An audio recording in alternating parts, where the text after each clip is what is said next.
आप सभी लोगों को नवरात्रि के आज 9वें दिन बहुत बहुत सबसे पहले तो बधाई। और ये जो पर्व है नवरात्रि का, ये स्वास्थ्य का पर्व है। एक्चुअली ये हमें हमारे शरीर के हेल्थ को, स्थिरता को, स्वास्थ्य यानी स्वयं की स्थिरता को, सेहत को बढ़ाने का ये अवसर है। नवरात्रि में 9 दिनों की उपवास, उपवास यानी स्वयं के पास जब हम गुजारते हैं चीज़ों को छोड़ करके, तो जब हम बहुत स्वयं के पास होते हैं तो अपनी शरीर से, शरीर के बारे में हम कुछ चीज़ों को समझ पाते हैं, उसकी एक्टिविटीज़ को समझ पाते हैं। और फिर जो इसके रिचुअल्स हमारे ऋषियों ने बताया है कि आपको उसमें फूड अवॉइड करनी है या कम खाना खाना है या सिर्फ फल फ्रूट्स खाना है, तो उस प्रकार से हमारे शरीर के जो फिजिकल स्थूल पार्ट हैं उसमें शुद्धि आनी शुरू हो जाती है, उसमें डिटॉक्सिफिकेशन शुरू हो जाता है।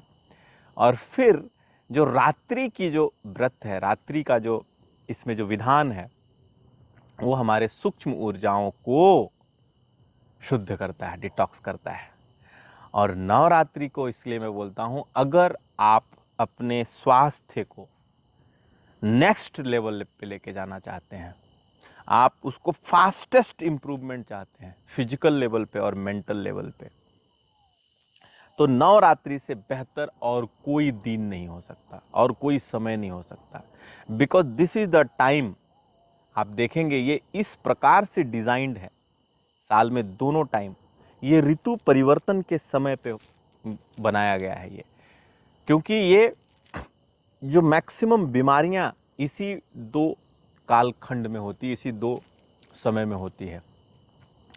एक बार शरीर में कफ की प्रधानता के कारण और दूसरे बार शरीर में वायु की या पित्त की प्रधानता के कारण। तो ये बैलेंस करने का ये विधान है। अगर दोनों नवरात्रि को आप स्वास्थ्य के जो हमारे पौराणिक पद्धतियों से सिर्फ रिचुअल्स को सही तरीके से फॉलो करें, तो भी आपकी स्वास्थ्य लाभ इतनी मजबूत, इतनी बढ़िया होगी कि ये आप महीनों तक स्वास्थ्य लाभ के लिए बहुत सारे जतन करने के बाद भी जो लाभ नहीं होगा, वो आपको इन 10 दिनों में, इन 9 दिनों में अनुभव होगा। और अगर आप पूरे ध्यान के साथ, इस विश्वास के साथ, और उससे भी बड़ी वो शब्द अगर मैं चुनूं यहाँ पे बोलने के लिए, कि पूरी तन्मयता के साथ या संकल्प के साथ अगर आप अपने स्वास्थ्य के ऊपर ही इस 10 दिनों में ध्यान देते हैं कि मुझे कैसे इस 10 दिनों का उपयोग अपने स्वास्थ्य को, शारीरिक यानी स्थूल और सूक्ष्म, जो अपनी जो ऊर्जा शक्ति है, ऊर्जा सूक्ष्म अणु का जो क्षेत्र है और जीवाणुओं का जो क्षेत्र है अपने शरीर में, इन दोनों को कैसे मुझे ऑप्टिमाइज करनी है, क्लीन करनी है, बेटर करना है, नरिश करना है, तो ये काम का चीज़ है।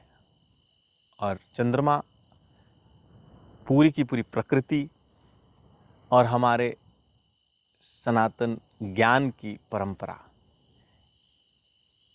और इस खास समय में जो निषेध है और जो पथ्य है और जो अपथ्य है, इन सब चीज़ों को अगर हम फॉलो करें तो आपके लिए ये 10 दिन सबसे स्वर्णिम दिनों में कन्वर्ट की जा सकती है, सही में पर्व बन सकता है। अगर आपने इस साल इस स्वास्थ्य लाभ को मिस कर दिया, तो आने वाले 6 महीने के बाद नवरात्रि के लिए अभी से प्लान कीजिए, अपने आप को 10 दिनों के लिए फिक्स कीजिए, कोई ऐसे जगह पे जहां पे आप थोड़े स्वयं के साथ गुजार सके, एकात्मता में गुजार सके, किसी नेचुरोपैथी सेंटर में जहाँ पे ऐसा जगह हो, ऐसा वातावरण हो, ऐसा माहौल दे सकें जहाँ पे आप अपने विधि विधान को, जो ऋतुचर्या है, जो दिनचर्या है, उस समय की जो त्योहारचर्या है, उस समय की जो मांग है, उसका वातावरण वो दे सकें। और फिर आपका स्वास्थ्य लाभ अपने आप होने लगता है, क्योंकि प्रकृति हेल्प करती है। और ये चुना हुआ दिन है, ये चुना हुआ समय है क्योंकि जो कार्य नेचर करता है, नेचर की ऊर्जाएं करती है, वो और कोई डॉक्टर, कोई दवा, कोई योग, कोई फूड, वो उतना सूक्ष्म रूप में नहीं कर सकता है। ये सब हेल्पफुल हो सकते हैं, लेकिन सूक्ष्मतम लेवल पे जाकर के अगर कोई करता है तो वो क्रिएटर ही करता है।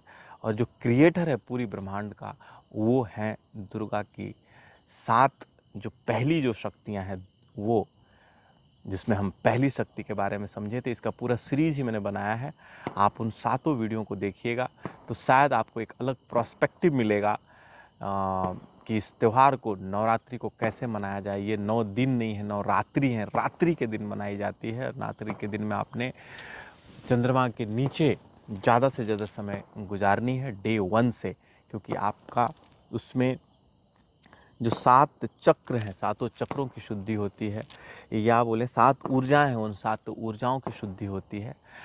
और फिर आप वो अनुभव भी कर पाते हैं कि ये कुछ तो बदलाव हो रही है। आप में वो हल्कापन आता है। आपकी मूलाधार चक्र, आपकी स्वादिष्टान चक्र, आपकी मणिपुर चक्र, आपके अनाहत चक्र, आपकी विशुद्धि चक्र, आपके अज्ञा चक्र, आपके सहस्रार चक्र, इसमें कुछ तो परिवर्तन आपको महसूस होता है। अगर आपने कभी भी इन चक्रों के बारे में, या ऊर्जा केंद्रों के बारे में, या शरीर के अंदर की नाड़ियों के बारे में, नसों के बारे में नहीं, नाड़ियों के बारे में, और उसमें बहने वाली ऊर्जाओं के बारे में, इसके बारे में अगर आपने नहीं सीखा है, एक्सपीरियंस नहीं किया है, तो समय है आप इसको सीखिए। क्योंकि ये हमारे सनातन की सबसे बेहतरीन गिफ्ट है पूरी दुनिया को, और हर व्यक्ति ने इसको अनुभव करना चाहिए। और हमारी कोशिश है कि इन 5 ऊर्जाओं को, जो पंच महाभूत है, पंच महाभूत मतलब 5 जो बड़े जीव हैं, महाजीव हैं, इन जीवों को संतुलित करने की जो पौराणिक से पौराणिक विधियां हैं, उसको हम फिर से जीवंत करें। जो कुछ चीज़ें गुप्त हो गई थी, लुप्त हो गई थी, छुप गई थी, छुपा दी गई थी षड्यंत्र के द्वारा, या तो हमारी और आपकी गलतियों के द्वारा, उनको फिर से पुनर्स्थापित करें।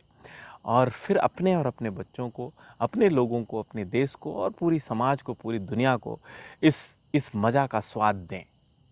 तो ये जो धरती है, ये सिर्फ़ और सिर्फ़ एक ही चीज़ सिखाता है, वो है परम आनंद कैसे मिले, स्वास्थ्य में भी, सेहत में भी, सभी जगह पे, इंटरनल एक्सटर्नल सारी समृद्धि। इसके लिए तो भारत सोने की चिड़िया थी। तो एक बार एफर्ट लगाते हैं, मैं भी सीख रहा हूँ, और हम सब मिलकर सीखेंगे, इन ऊर्जाओं को समझेंगे, एक्सपीरियंस करेंगे।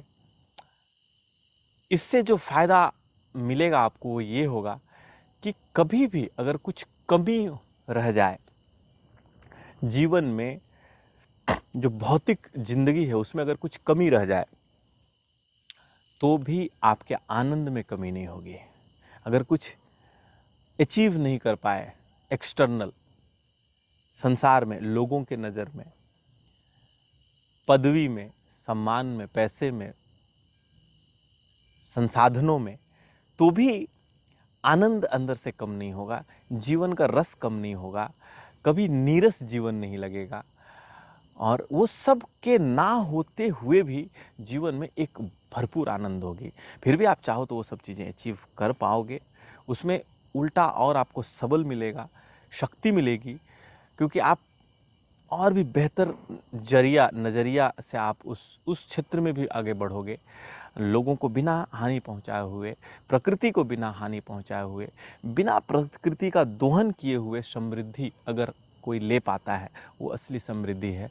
अदरवाइज़ प्रकृति का दोहन कर करके अगर आप इतना बड़ा भी साम्राज्य खड़ा कर दें, कितनी ट्रिलियन की इकोनॉमी खड़ी कर दें, प्रकृति ही ना बचेगी तो हम ही ना बचेंगे, मनुष्य जात या जीव मात्र ही ना बचेगा, तो इस समृद्धि संसाधनों का क्या फ़ायदा है। तो प्रकृति का संरक्षण करते हुए, ऊर्जाओं का, प्रकृति की जो मूलभूत ऊर्जाएं हैं, उन ऊर्जाओं का संरक्षण करते हुए अगर हम आगे बढ़ें, और उसका अगर हम संकल्प लें, और उसके लिए इन ऊर्जाओं को अनुभव में लाना ज़रूरी है। और ये बहुत अद्भुत है। मैं तो इतना ही बोलूँगा। आप सब ने कोशिश करनी चाहिए। मेरे जैसा व्यक्ति जो योग से दूर दूर तक जिसका कोई नाता नहीं, मंत्रों से जिसका कोई नाता नहीं, पूजा हवन से जिसका कोई नाता नहीं, रुद्राक्ष से जिसका कोई नाता नहीं, टीके से जिसका कोई नाता नहीं, न वस्त्रों से जिसका कोई नाता नहीं था, सीधा एमबीए किया हुआ कॉरपोरेट लाइफ का व्यक्ति ये सब चीज़ें करने की कोशिश कर रहा है, सीख रहा है। और मैं ये घुस के कर रहा हूँ क्योंकि इसमें आनंद आ रहा है, आनंद आ रहा है। और इसके कारण मैं इसमें घुस के कर रहा हूँ, उसका हो के कर रहा हूँ। बोलते हैं ना, जो करना है उसका हो के करो। तो आप पोशाक से लेके आप उसकी दिनचर्या को जी के एक बार देखो, फिर देखो कि सही में उसमें आनंद है या तो फिर वो भी एक मिथ्या है। सो आप घुस के देखिए। मैं आपको ये सब ड्रेसेस बदलने नहीं बोल रहा हूँ, लेकिन मुझे अब समझ में आ रहा है कि ऊर्जाओं को आप अनुभव कर पाएंगे ड्रेसेस बदले बगैर, दाढ़ियों को बढ़ाए बगैर। और ये मैं सीखा हूँ, इसके लिए मैं आपको अनुभव किया हूँ, इसके लिए मैं आपको बता पा रहा हूँ। तो अगर इस बार नहीं तो अगली बार नहीं तो अगली बार ज़रूर प्लान कीजिए। 6-10 दिन के, हर 6 महीने में 10 दिन का जब भी नवरात्रि हो, आप अपने आप को अलग कर लें। अपने लिए ये 10 दिन या 10 रात्रि अपने लिए निकालें, स्वास्थ्य के लिए निकालें, स्वयं की स्थिरता के लिए निकालें। और ये 10 दिन आपको पूरे साल संभाल करके रखेगा, आपकी ऊर्जा को संभाल करके रखेगा। किसी भी प्रकार की मानसिक हानि से बचा लेगा वो आपको संताप से बचा लेगा। बीमारियां जो बुढ़ापे में होने वाली उन बीमारियों से आपको बचा सकता है, क्योंकि आप हम मानसिक रूप से स्ट्रांग होने में ये मदद करता है। ऊर्जाओं को अलाइन करना, तो डिटॉक्स करना, नरिश करना और अलाइन करना, ये तीन ही काम है। अलाइनमेंट, आप डिटॉक्स कर लिए, नरिश कर लिए, लेकिन अगर अलाइन कर लिए, अलाइनमेंट नहीं है। जैसे अगर हमें कुछ काम करना है तो हमें रास्ता अलग अलाइन नहीं है, सीधा पता नहीं है, तो हम भटक सकते हैं। तो वही ऊर्जाओं को अलाइन करना, तो यही है सेल्फ केयर का काम। यही तीन चीज़ों से पूरी प्रकृति भी अपने आप को केयर करती है, अपने आप को डिटॉक्स करती है, अपने आप को नरिश करती है और अपने आप को अलाइंड रखती है। कुछ भी अगर हम हिलाते हैं तो वो खुद हिला के फिर से अपने आप को सीधा कर लेती है। तो ये है पूरी सृष्टि का राज, हमारा राज। और इसी अलाइनमेंट में देखिए, जो सूर्य से जो प्रकाश निकलता है, वो प्रकाश पृथ्वी से फिर से ग्रहण करके, चंद्रमा की अपनी प्रकाश नहीं, लेकिन उसकी चमक को आप महसूस कीजिए, उसकी चमक को आप देखिए। मैं आपको जूम करके दिखाता हूँ और ये आप महसूस कर पाएंगे इस चंद्रमा के प्रकाश को कि ये किस प्रकाश से संशोधित, जैसे पत्ते सूर्य के प्रकाश को संशोधित करके हमारे लिए भोजन बनाते हैं, जो हमारे स्थूल शरीर के लिए काम करता है। और जो चंद्रमा है, ये उसी सूर्य के किरणों को संशोधित करके हमारे सूक्ष्म शरीर को, अणु के लेवल को डिटॉक्स करने का, क्लीन करने का, नरिश करने का काम करते हैं, सातों ऊर्जाओं को साफ करने का काम करते हैं। और ये बहुत अद्भुत है भाई, बहुत अद्भुत है। तो आप सबको एक बार फिर से इस नवरात्रि के लिए बहुत बहुत बधाई, इस विश्वास के साथ कि इस बार नहीं तो अगली बार ही सही, उस बार नहीं तो अगली बार ही सही, नवरात्रि में अपने लिए ये समय निकालेंगे, माँ के लिए समय निकालेंगे, माँ धरती के लिए, माँ दुर्गा के लिए, इस सृष्टि के लिए, इस प्रकृति के लिए, और फिर उन ऊर्जाओं को अनुभव करें।